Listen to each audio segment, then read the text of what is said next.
थिननाय लेखा आङो मान बिलाइखौ बावनो सानबाय। मान बिलाइखौ आं फरायना होनो आवगायबोबाय। मुस्लिमा सुलेखा बसुमतारीनिसिम मानाव गेदेर गिबियावनो खुलुमनाय नाजावदो।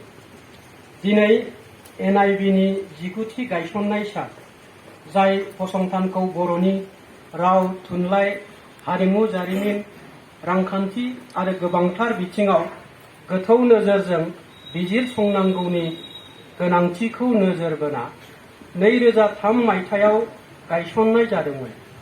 दिनैनि बे गोथार सानाव NIB नखरा नोंथांखौ नोंथांनि बर' माहारिनो होबोनाय अबदाननि थाखाय मान बावनो आखायाव लादों।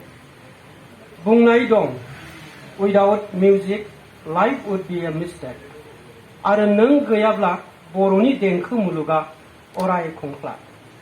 नै गेदेमा, बर'नि देंखो मुलुगाव उन्दै समनिफ्रायनो थाद'आजासे मोनसेनि उनाव मोनसे गोबां मेथाइ नों रोजाबबोबाय।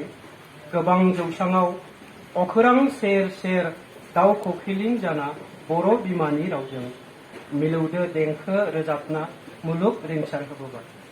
नोंनि देंखो मोजां मोननाय, देंखो सिबिनाय, बर'नि राव हारिमुखौ मेथाइनि गेजेरजों मुलुगाव गोसार होबोबाय थानाया साफ्रोमबो सुबुङा मावनो होनबाबो मावनो हानाय खामानि नङा। नोंनि बे सोरजि आरो अबदाना अराय मुलुग बिखायाव गोमोरनो रोङै जानानै थासिगोन।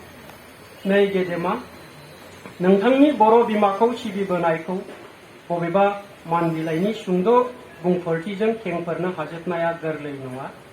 बिनिखायनो दिनै NIB नि गायसननाय सानाव नोंथांखौ मान बावनो मोनना जोंखौ खाफाल गोनां खालामना होनायनि थाखाय नोंथांनो जों रोजा रोजा साबायखर बावबाय।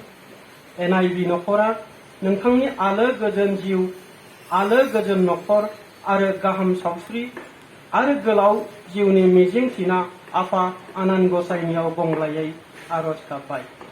नै गेदेमा, अन्नानै जोंनि मान बावनायखौ नाजावदो।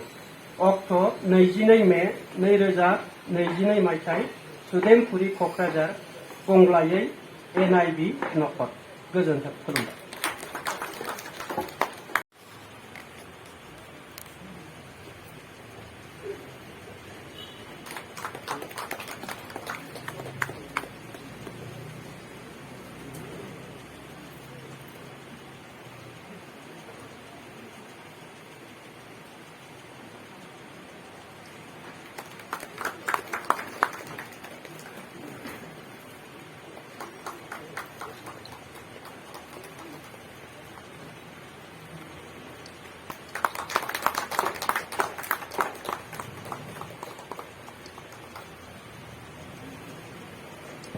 साबायखर थाबाय।